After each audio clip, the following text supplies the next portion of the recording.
Hi, I'm Stephen Wener of Whistle Realty, brokered by eXp, and I'm coming to you with the third part of our video series.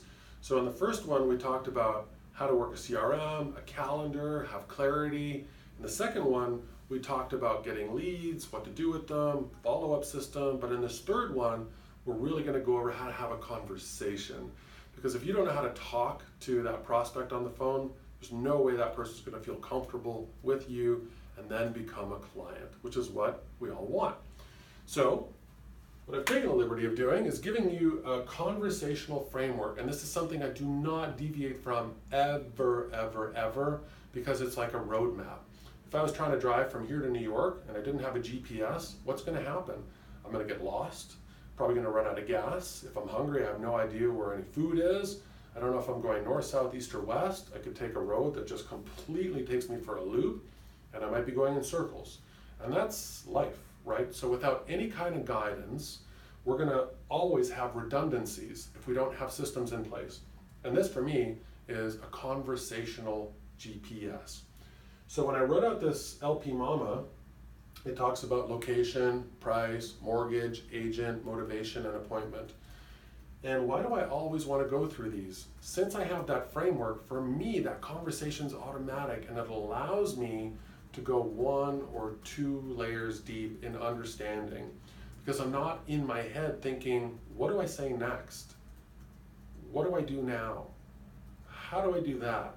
When you start doing that, you're gonna you know yourself to death. And I teach role play, I lead role play calls, and let me tell you, I would sit there with my hand when I was coaching them through it, and I would just count, and there were times when the call was done after 10 or 12 minutes, and I'm like, not a bad call, but you said 21 times. And they're like, what? And so many people are not aware of it.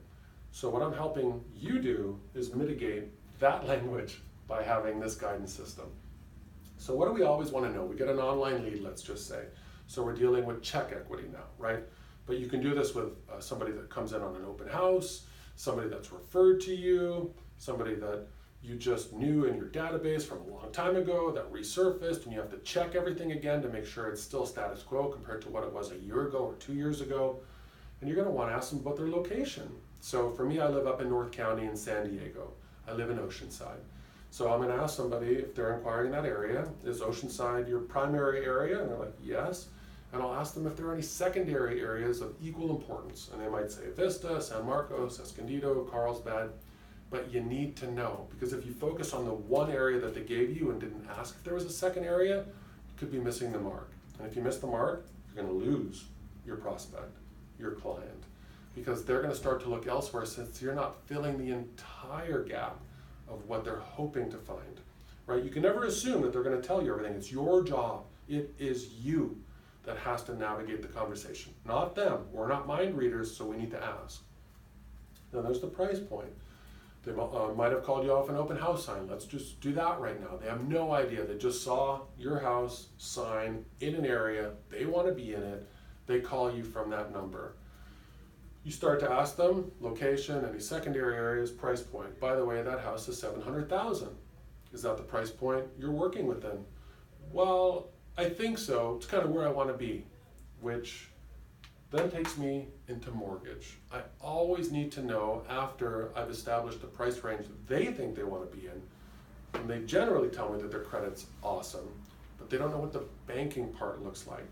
So the mortgage lender, which is, in my opinion, the most critical piece in our business, the client's not paying cash, that mortgage lender has to now really discover, is 700 a price point they can work with? Is it 1.2 million? It is only 420,000. We don't know.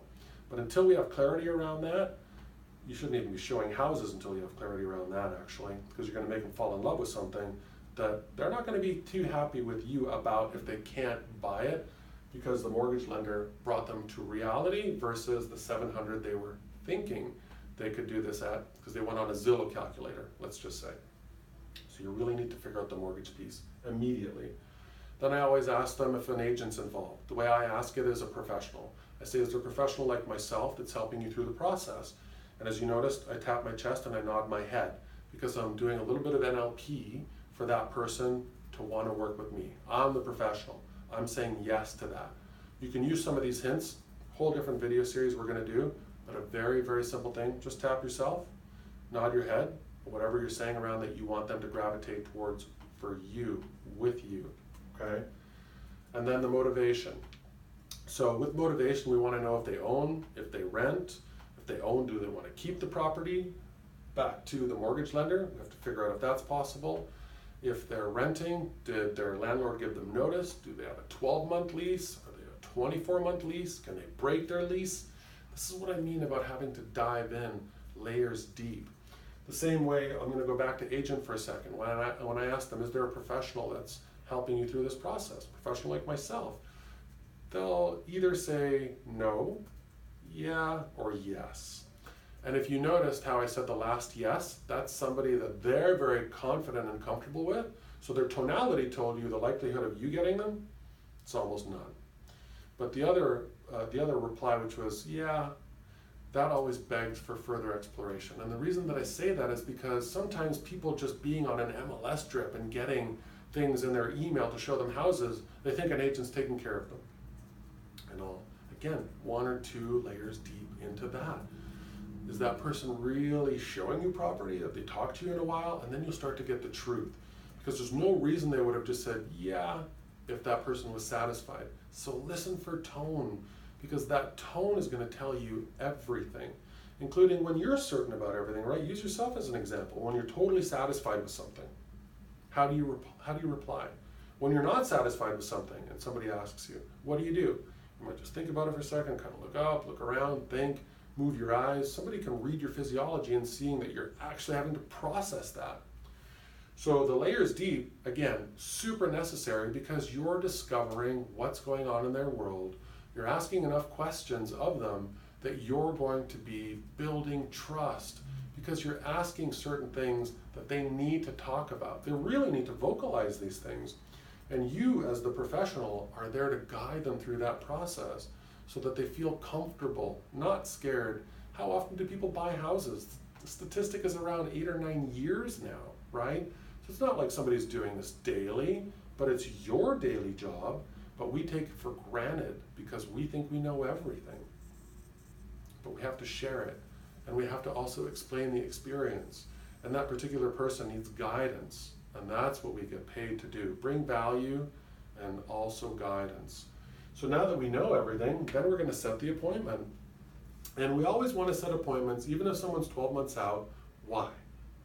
Because if somebody just sees you on a screen, hears you on a telephone, it's so different than meeting in person.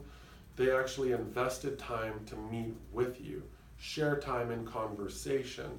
You can demonstrate what you're going to do over a period of time.